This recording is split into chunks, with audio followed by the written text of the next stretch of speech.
بسم اللہ الرحمن الرحیم۔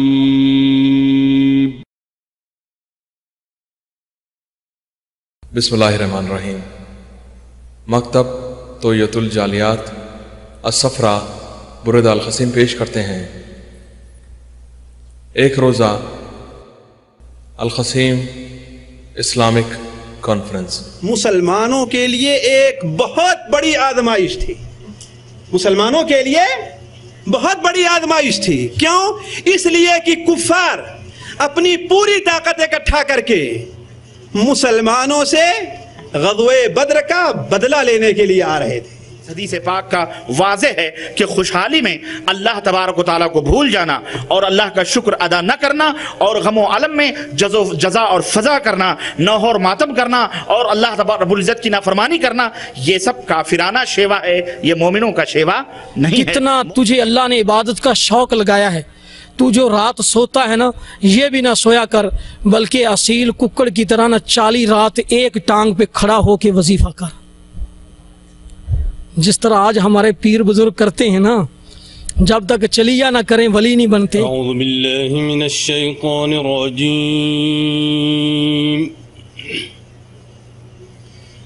بسم اللہ الرحمن الرحیم۔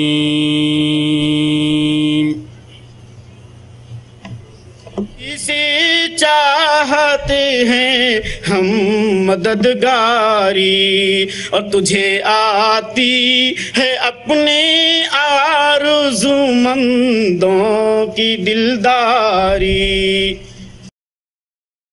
اس ایک روزہ اجلاس کے پہلے مقرر ہیں فضیلت الشیخ سید معراج ربانی حفظہ اللہ، اور درس کا عنوان ہے ہماری ابتلا اور آزمائش۔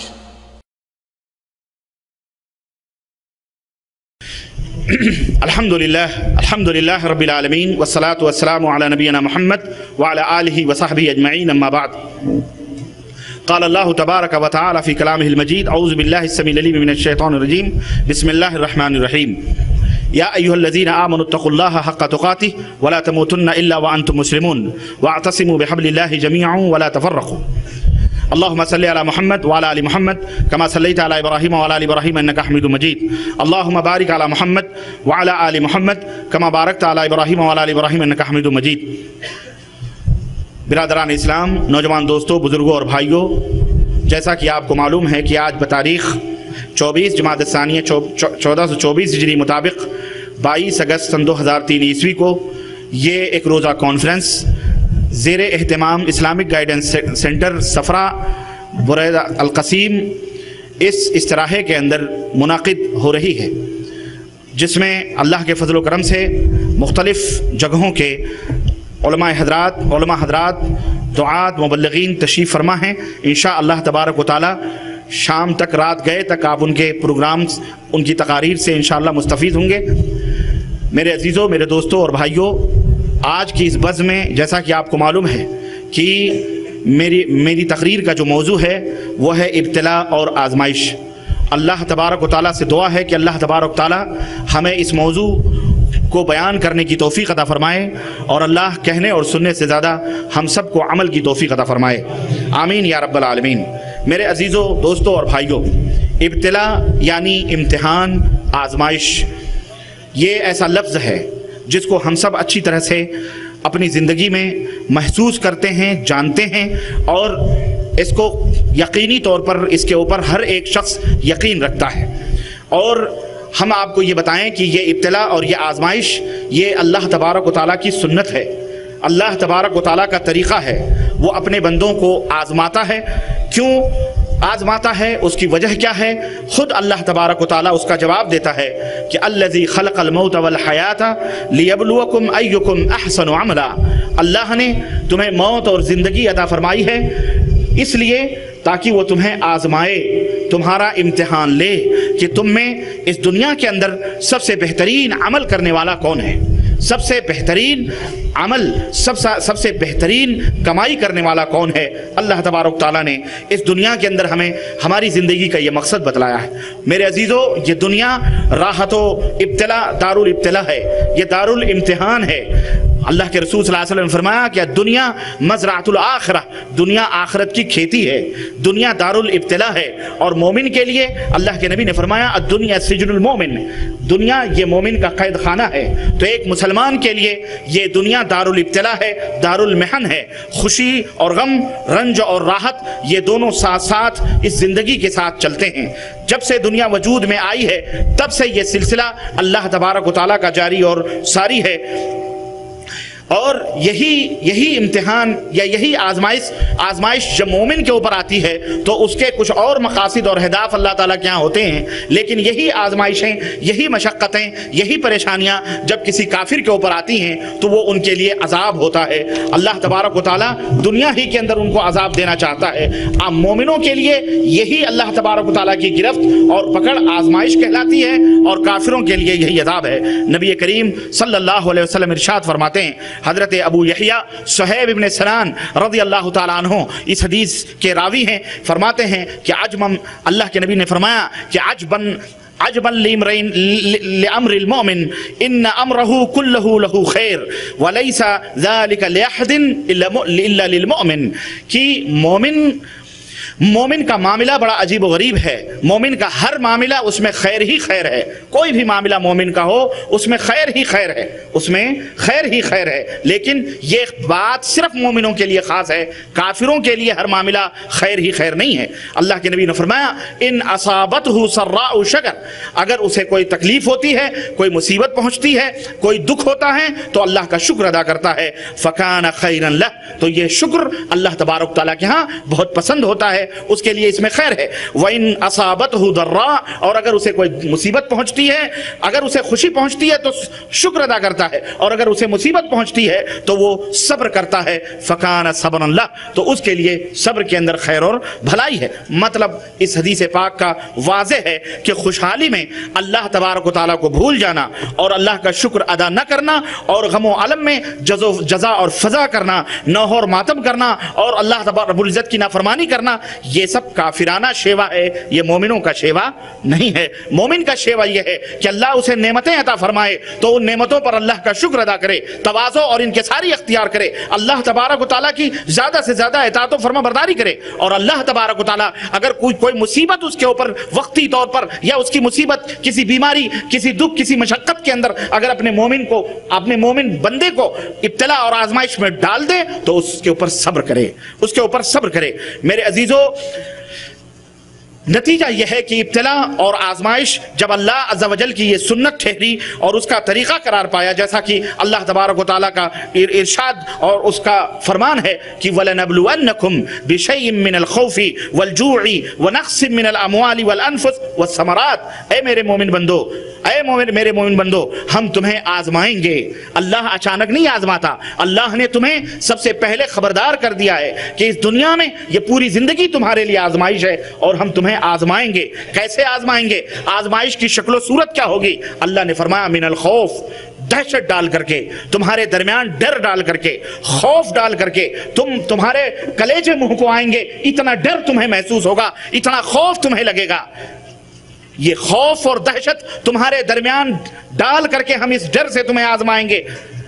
والجوع، تمہیں بھوک اور پیاس سے ہم تمہیں آزمائیں گے. روٹی کے کبھی تم ترس جاؤ گے، ایک گلاس پانی کے لیے ترس جاؤ گے، قطرے کے محتاج ہو جاؤ گے، ہم اس سے بھی تمہیں آزمائیں گے. ونقص من الاموال، غربت اور فقر اور فاقہ مسلط کر کے ہم تمہیں آزمائیں گے. والانفس، جانوں کو لے کر، تمہاری روحوں کو قبض کر کے، یا تمہارے درمیان قتل و غارت گری بھی ڈال کر کے، ختم کروا کر کے بھی تمہاری جانیں ضائع ہوں گی، اس کے ذریعے سے بھی ہم آزمائیں گے. والثمرات، تمہاری کھیتی اور باڑیاں بھی ہلاک و برباد کر دی جائیں گی. جب زراعت اور جو زراعت ہیں اور جس کے اوپر تمہاری معیشت کا انحصار ہے، غلے ہیں، یہ تمام غلے رائگاں اور برباد بھی کر کے ہم تمہیں آزمائیں گے. تو یہ آزمائش کی شکلیں ہیں. اللہ تبارک تعالیٰ نے فرمایا ہم ہر طرح سے تمہیں ٹٹولیں گے، آزمائیں گے. اے اللہ، اس آزمائش کا، اور اللہ نے ایک جگہ اور ارشاد فرمایا کہ یہ آزمائش کیوں ہوگی، اس آزمائش ہم کیا کریں گے. اللہ نے ایک جگہ اور اسی مضمون کو یوں ارشاد فرمایا ہے احسب الناس ان یترکوا ان یقولوا آمنا. کیا لوگوں نے یہ سوچ رکھا ہے کہ صرف یہ کہہ دیں گے کہ ہم ایمان لائے، ہم مومن ہو گئے اور انہیں چھوڑ دیا جائے گا؟ ان سے کوئی انہیں کسی چیز میں ملوث داخل نہیں کیا جائے گا؟ اللہ نے فرمایا کیا لوگوں نے یہ سوچ رکھا ہے یا لوگوں کا یہ تصور ہے کہ وہ ایمان لائے، ہم اللہ تیرے اوپر ایمان لائے، خلاص عیش و عشرت کی زندگی گزاریں گے؟ لا، اللہ فرماتا ہے وَهُمْ لَا يُفْتَنُونَ، اور انہیں آزمایا نہیں جائے گا۔ یاد رکھو وَلَقَدْ فَتَنَّ الَّذِينَ مِن قَبْلِهِمْ، اے میرے بندو، اے نبی کی امت کے لوگوں، تم سے پہلی جو امتیں تھیں ہم نے انہیں آزمایا ہے، ہم نے انہیں آزمائشوں میں ڈالا ہے۔ صحابہ کرام رضوان اللہ علیہم اجمعین کا وہ دور مکے کا یاد کرو مسلمانوں، کہ جب صحابہ کرام رضوان اللہ علیہم اجمعین زبان سے کلمہ توحید کہنا ان کے لیے دشوار ہو چکا تھا، مکے کی زمین ان کے وسعتوں کے باوجود بھی، اپنی وسعتوں کے باوجود بھی تنگ ہو گئی تھی، اور صحابہ کرام بلبلا اٹھے، بہن بھائی ماں باپ سب دشمن بن چکے، پورا معاشرہ پورا سماج دشمن بن گیا، بلبلا اٹھے، تنگ ہو گئے۔ کب تک کوئلوں کے اوپر ان کی پشتوں کو داغا جاتا رہا؟ کب تک انہیں ریگزار اور سنگلاخ وادیوں میں، مکے کی گلیوں میں انہیں گھسیٹا جاتا رہا؟ کب تک ان کے چہروں کے اوپر، ان کے چہروں کو گرم گرم ریتوں میں ڈال دیا جاتا رہا؟ کب تک برداشت کرتے؟ کب تک یہ تماشا کفار و مشرکین کا دیکھتے؟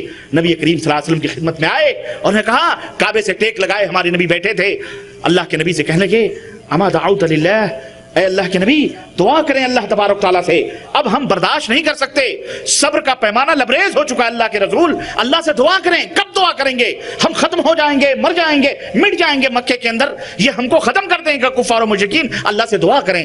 اللہ کے حبیب صلی اللہ علیہ وسلم نے اپنے صحابہ کو تسلی دی اور صبر کی تلقین کی اور کہا ابھی تو تمہارے اوپر وہ مشقتیں آئی ہی نہیں، وہ دشواریوں سے تم گزرے ہی نہیں جن دشواریوں سے تم سے پہلے کے لوگ گزرے، تم سے پہلے کے لوگ گزرے۔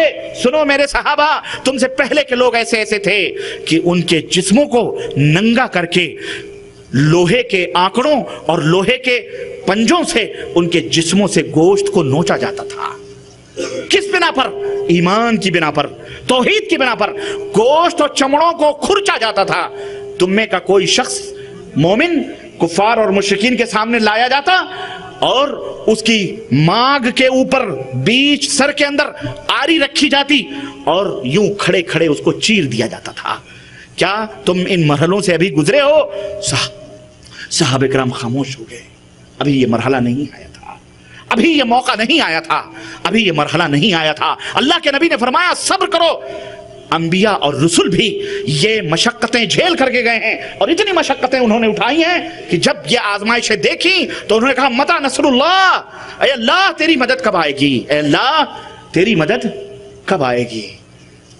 اللہ نے فرمایا کہ مدد آئے گی، مدد آئے گی، پر تم صبر کرو، مومن ہوگے تو اللہ تمہاری مدد فرمائے گا۔ الا ان نصر اللہ قریب، اللہ کی مدد قریب ہے۔ یہ زمین کس کی ہے؟ یہ آسمان کس کے ہیں؟ یہ ذرات، یہ چاند، یہ ستارے، یہ فضائیں، یہ ہوائیں کس کی ہیں؟ دو ٹانگ کے جانور کی نہیں ہے، کسی انسان کی نہیں ہے، یہ سب اللہ تبارک تعالیٰ کی ہے۔ تمہاری کیا بساط ہے؟ تمہاری کیا ہستی ہے؟ تم کیا کر سکتے ہو؟ تم کچھ نہیں کر سکتے، مجبور محض ہو اس کائنات کے اندر۔ اللہ جب چاہے، جس وقت چاہے اپنے فوجوں کو آرڈر دے، دنیا ایک لمحے کے اندر ہلاک و برباد ہو جائے۔ اللہ کی مدد قریب ہوگی اور جب اللہ کی مدد آئے گی پوری دنیا ایک طرف ہو کر کے اس مدد کا مقابلہ کر سکتی۔ صبر کرو، صبر کرو، صبر کرو، اس میں تمہاری جان بھی جائے گی، تمہارے مال بھی برباد ہوں گے، تمہاری دکانیں، تمہارے مکان جلا کے خاکستر کر دیے جائیں گے، تمہارے سامنے تمہاری بہو بیٹیوں کو بے عزت کیا جائے گا، لیکن جب تم مومن بنو گے تب اللہ تبارک و تعالیٰ تمہارے اوپر کیا کرے گا؟ اپنی مدد۔ ہاں وَلَا تَهْنُوا وَلَا تَحْزَنُوا وَأَنْتُمُ الْأَعْلَوْنَ إِن كُنتُم مُؤْمِنِينَ۔ غم نہ کرو، فکر نہ کرو، اگر تم مومن ہو تو تمہیں اللہ کی مدد ملے گی، اللہ تمہاری مدد کرے گا۔ صرف زبان سے نہیں کہ آمنا ہم نے کہہ دیا خلاص اور ہمارے اوپر کوئی آزمائش نہیں آئے گی، ہمارا اللہ ہمارا مددگار، اور ہر جگہ موچ پہ تاؤ دے کے چلو کہ بس اللہ تبارک تعالیٰ ہماری مدد کرے گا۔ اللہ ایسے مدد نہیں کرے گا، اللہ تبارک تعالیٰ تمہیں آزمائشوں کے اندر ڈالے گا، فتنوں کے اندر ڈالے گا۔ آج جو مسلمانوں کے اوپر چاروں طرف سے کفر کے شکاری اپنے ہتھیاروں سے لیس ہو کر اور کچھ اپنے کچھ پرائے شامل ہو کر آج مسلمانوں کے زندگیوں کو تنگ کر رہے ہیں. یاد رکھو یہ آزمائش کی گھڑیاں ہیں.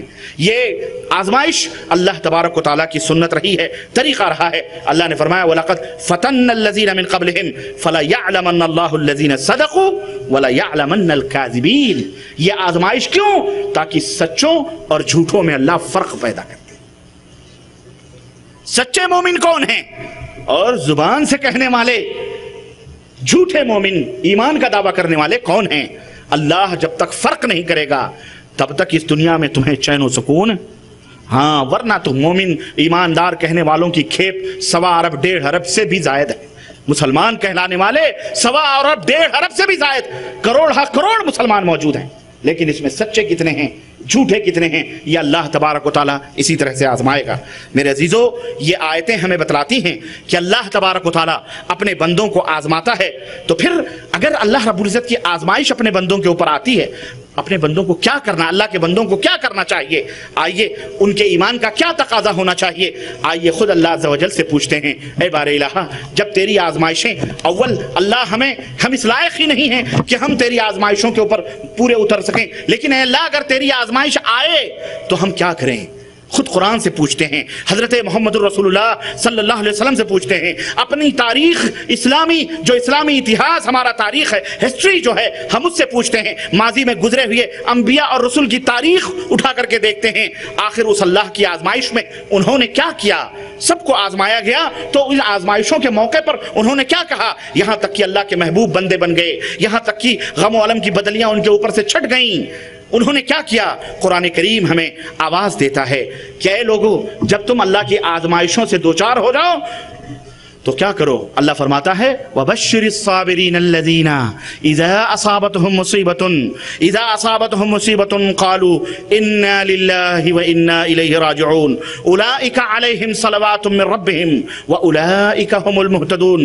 اللہ ارشاد فرماتا ہے کہ اگر تمہارے اوپر کوئی مصیبت آئے, ڈر آئے, خوف آئے, بھوک آئے, غربت آئے, افلاس آئے, تمہاری جانیں جائیں, تمہاری ملکیتوں کو برباد کیا جائے, ایسے موقع پر کیا کرو؟ فَبَشِّرِ الصابرین, صبر کرنے والوں کو خوشخبری سنا دو. اے میرے نبی, خوشخبری سنا دو صبر کرنے والوں کو. کس چیز کی خوشخبری؟ کس چیز کی خوشخبری؟ اذا اصابتہم مصیبہ, جب ان کے اوپر کوئی مصیبت آئے, ان ایسے مصیبتوں میں صبر کرنے والے کیا کہیں گے؟ کیا کہیں گے؟ قالوا انا للہ و انا الیہ راجعون, ہم اللہ کے بھیجے ہوئے ہیں اور پلٹ کر اللہ ہی کی طرف جانے والے ہیں. اللہ نے ہمیں بنایا ہے, جان جائے گی, مال جائے گا, دولت جائے گی, مکان, سب کچھ جائیں گے, ہمیں اللہ نے پیدا کیا ہے اور اللہ ہی کی طرف پلٹ کر کے جانا ہے. اللہ فرماتا ہے اس کے نیک بندے جب یہ کہیں گے اولئک علیہم صلوات من ربہم, جب مصیبتوں میں وہ انا للہ و انا الیہ راجعون پڑھتے ہیں اور وہ صبر کرتے ہیں تو اللہ اپنی خاص رحمتیں ان کے اوپر نازل فرماتا ہے. اولئک علیہم صلوات من ربہم, اللہ کی طرف سے ان کے اوپر رحمتیں اترتی ہیں. وَأُولَئِكَ هُمُ الْمُهْتَدُونَ, اور وہی لوگ صراط مستقیم پر ہیں, وہی لوگ ہدایت کی راہوں پر ہیں. یا ایھا الذین آمنوا استعینوا, اب اللہ تبارک تعالیٰ نے فرمایا کہ جب ایسی مصیبتیں آئیں تو تمہیں کیا کرنا چاہیے؟ یا ایھا الذین آمنوا استعینوا بالصبر والصلاۃ ان اللہ مع الصابرین. اے لوگوں جو ایمان لائے ہو, ان مصیبتوں میں, ان پریشانیوں میں, ان بلاؤں میں, آزمائشوں میں استعینوا بالصبر والصلاۃ, صبر سے مدد طلب کرو. صبر کے ذریعے اللہ تبارک تعالیٰ سے مدد چاہو, نماز کے ذریعے, صلاح کے ذریعے اللہ تبارک تعالیٰ کی مدد طلب کرو. سمجھ آئی کہ نہیں آئی؟ صبر کرو اور نماز کو قائم رکھو, نماز کو قائم رکھو. یہ نہیں کہ مصیبت آئے, دکھ آئے تو سب سے پہلے جو چیز ہم سے ضائع ہو وہ نماز ہی ضائع ہو, ہم بھول جائیں اللہ کی یاد کو بھول کر, جب تک کہ ہمارا وہ مسئلہ, وہ مصیبت ہماری ٹل نہ جائے, جب تک ہم نماز کے قریب. اللہ اکبر. نبی کریم صلی اللہ علیہ وسلم کے سلسلے میں آتا ہے کہ نبی کریم صلی اللہ علیہ وسلم جب کبھی کسی مصیبت میں, جب کسی غم اور علم میں مبتلا ہوتے, آپ کا دل رنج و خاطر, رنج اور علم سے چور ہوتا, تو آپ کہتے ارحنا یا بلال, بلال سکون پہنچاؤ, آرام پہنچاؤ, اذان دو, نماز قائم کی جائے, اللہ کے دربار میں کھڑا ہویا جائے. میرے عزیزوں, میرے دوستوں اور بھائیوں, اللہ تبارک تعالیٰ نے ارشاد فرمایا انما یوفی الصابرون اجرہم بغیر حساب. جو صبر کرنے والے اللہ کے بندے ہیں، جو صبر کرنے والے اللہ کے بندے ہیں، وہ پورے کے پورے بدلے قیامت کے دن دیے جائیں گے بلا حساب و کتاب، بغیر حساب و کتاب کی، بغیر حساب و کتاب کے. ایک روایت کے اندر آتا ہے کہ اللہ کے رسول صلی اللہ علیہ وسلم فرمایا کہ قیامت کے دن سر محشر ایک منادی آواز دے گا کہ اللہ کے بندو چلو بغیر حساب و کتاب کے جنت میں. کٹ کٹ کر کے جنت کی طرف جا رہے ہوں گے تو داروغ جہنم پوچھے کہاں جا رہے ہو، کہاں جا رہے ہو؟ وہ کہیں گے جنت میں جا رہے ہیں. وہ کہیں گے جنت میں جا رہے ہیں. وہ کہیں گے جنت میں ابھی حساب و کتاب ہوا نہیں اور تم جنت میں جا رہے ہو. اللہ اکبر. تو وہ کیا کہیں گے؟ ہم اللہ کی مصیبتوں میں صبر کرنے والے بندے تھے، اللہ نے بغلا حساب و کتاب ہمیں جنت میں جانے کا حکم دیا. فرشتے انہیں سلام کہیں گے اور ان کے لیے راستے چھوڑ دیں گے، کہیں گے جاؤ جنت. تو صبر کا بہت بڑا مقام ہے ان ابتلا اور آزمائشوں میں، اور اللہ عز و جل نے صبر اور اس کے فضائل و برکات اور اس کی اہمیت کو میرے عزیزوں پورے قرآن میں 90 مقامات پر ذکر فرمایا ہے. کتنے مقامات پر؟ 90 جگہوں پر اللہ تبارک تعالیٰ نے صبر کے فضائل، صبر کے برکات کو بیان فرمایا ہے. کہیں صبر کی تعریف کی ہے تو کہیں صابرین صبر کرنے والوں کی تعریف کی ہے، کہیں صبر نہ کرنے والوں کی مذمت بیان کی ہے، تو کہیں صبر کرنے والوں کے اجر و ثواب کا تذکرہ اور جو نعمتیں ان کے لیے اللہ نے تیار کر رکھی ہیں آخرت میں اللہ تعالیٰ نے اس کا تذکرہ فرمایا ہے قرآن کریم کے اندر 90 مقامات پر. کتنے مقامات پر؟ 90 مقامات پر. غرض اس طرح اللہ عز و جل نے اپنے بندوں کو مصائب و آلام، ابتلا اور آزمائش میں صبر کرنے کے اوپر ابھارا ہے. اور جب ہم ماضی کی تاریخ الٹ کر کے دیکھتے ہیں، ہم انبیاء اور رسول کی زندگیوں کو قرآن کریم میں اور نبی کی احادیث میں مطالعہ کرتے ہیں، صلحاء اور صالحین اکثر و بیشتر میرے عزیزوں یہ جتنے بھی تھے سب اللہ کی راہ میں آزمائے گئے. اللہ کے رسول صلی اللہ علیہ وسلم نے فرمایا کہ اشد البلاء الانبیاء، سب سے سخت آزمائشیں جن کے اوپر نازل ہوئی ہیں وہ انبیاء اور رسول ہیں. اور اللہ کا جو بندہ جتنا ہی قریب ہوتا ہے اللہ اسے اتنا ہی آزماتا ہے، اسے اتنے ہی آزمائش میں مبتلا کرتا ہے. اور یہ آزمائش میرے عزیزوں کسی ایک ہی مسئلے میں نہیں آزمایا جاتا سب کو، بلکہ اللہ مختلف طریقے سے امتحانات اور آزمائش اپنے بندوں کے اوپر ڈالتا ہے. ایک ہی طرح سب کو نہیں آزمایا گیا. قرآن کریم میں انبیاء علیہ السلام کی پوری تاریخ اٹھا کر کے دیکھو. چنانچہ ہم جب قرآن دیکھتے ہیں تو ہم دیکھتے ہیں کسی کو اللہ نے مال و زر دے کر کے آزمایا، دولت دے کر. حضرت سلیمان علیہ السلام مال و زر کی بہتات، پلک جھپکتے میں تخت شاہی آ رہا ہے. اللہ اکبر. سمجھ آئی کہ نہیں آئی؟ اللہ مال و زر دے کر کے کسی کو آزمایا، کسی کو اللہ نے بیماری دے کر کے آزمایا، کسی سے بیٹا لے کر کے آزمایا، اور کسی کو بیٹا دے کر اس کی نظروں کے سامنے اس کو ڈبو کر کے آزمایا. اللہ تبارک و تعالیٰ نے کسی کو آگ میں ڈلوا کر آزمایا اور کسی کو کہا کہ اپنے بیٹے کے گلے پر چھری ڈالو، پھیرو اپنے میرا حکم ہے کہ اپنے بچے کو اس بڑھاپے میں 90 برس کی عمر میں اپنے بچے کو ذبح کرو. کسی کو مچھلی کے پیٹ میں ڈلوا کر اللہ تبارک تعالیٰ نے آزمایا، کسی کو بیٹا ذبح کروا کر، کسی کو حسن و جمال کی رعنائیوں میں نہلا کر آزمایا گیا. قرآن اٹھائیے اور ایسے بے شمار واقعات قرآن کریم کے اندر اس کے صفحات کی زینت بنے ہوئے ہیں. آئیے ذرا قرآن و سنت اور سیرت و تاریخ کے جھروکھوں سے میں آپ کو اس طرح کے کچھ نمونے آزمائشوں کے آپ کی خدمت پہ رکھوں کہ انبیاء اور رسول کو، صالحین کو کس طرح آزمایا گیا. مگر تھوڑی دیر صبر کریں. حقائق، وہ تاریخی حقائق بتلانے سے پہلے میں آپ کو چند باتیں مزید بتلانا چاہ رہا ہوں اور یہ درس دینا چاہ رہا ہوں کہ لوگوں ان واقعات کو جو قرآن کریم میں آزمائشوں کے ذکر کیے گئے ہیں، جب ان کا مطالعہ کرو گے تو تم دیکھو گے کہ کس طرح سے یہ وہ لوگ تھے کہ صبر و شکیب کا پہاڑ جبل مستقیم بن کر کے ہر ابتلا اور آزمائش کے طوفان کا انہوں نے مقابلہ کیا اور وہ پیکرے صبر و رضا بن گئے اور اللہ کے اسی امتحان میں کامیاب ہونے کی وجہ سے وہ اللہ کے محبوب نظر بن گئے اور اللہ کے محبوب بندے بن گئے. شیخ الاسلام علامہ ابن تیمیہ رحمہ اللہ سے کسی نے پوچھا کہ صبر کس کو کہتے ہیں اور صبر سے کیا نتیجہ، دینی رہنمائی یا دینی قیادت کیسے حاصل ہوتی ہے، ہم کیسے دینی رہنما بن سکتے ہیں، دینی قیادت کیسے کر سکتے ہیں. یہ خاص طور سے علماء کرام اور دعات اور مبلغین اور جو دین کے ریفارمرز ہیں ان کے لیے سب سے بڑی نصیحت ہے شیخ الاسلام نے تیمیہ رحمہ اللہ کی. وہ کہتے ہیں کہ دینی رہنمائی تم صبر اور یقین کے ساتھ حاصل کر سکتے ہو. صبر اور یقین.